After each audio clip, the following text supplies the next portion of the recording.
What's going on, everybody, and welcome to the third installment of the interviews for Black History Month. Today, we are joined with Michael Murphy, a small business owner, successful entrepreneur, an award winner in many facets, and a successful writer. I introduce to you Michael Murphy.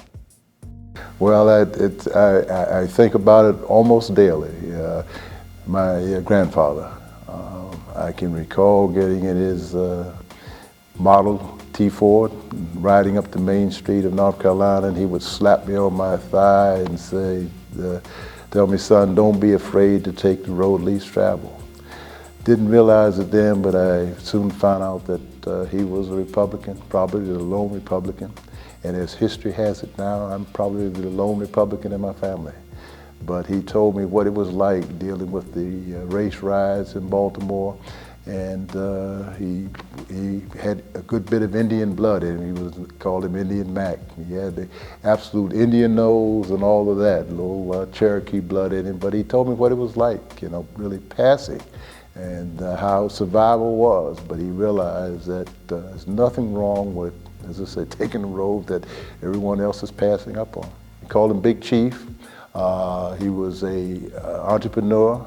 In the town, it was Mac's Barbershop, and his motto was where the promise is performed.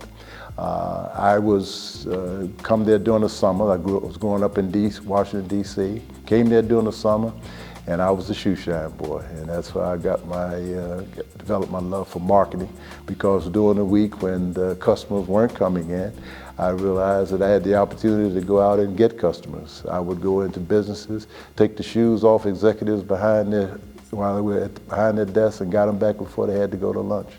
Of course, the weekends were busy because of Fort Bragg and all, so I got to know the value of when ship's not coming in, swim out and get it. We were Black Catholics before it was fashionable.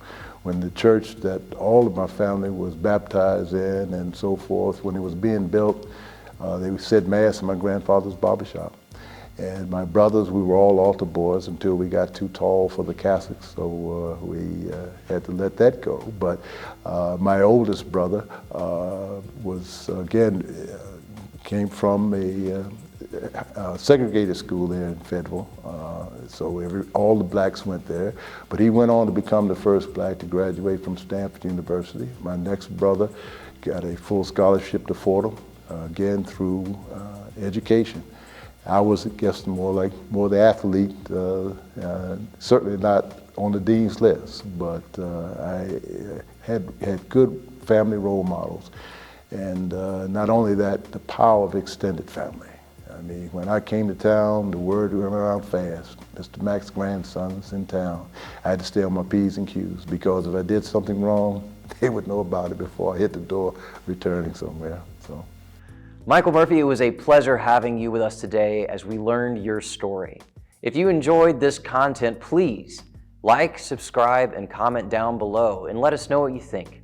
Thank you so much for joining us today, and we'll see you next time.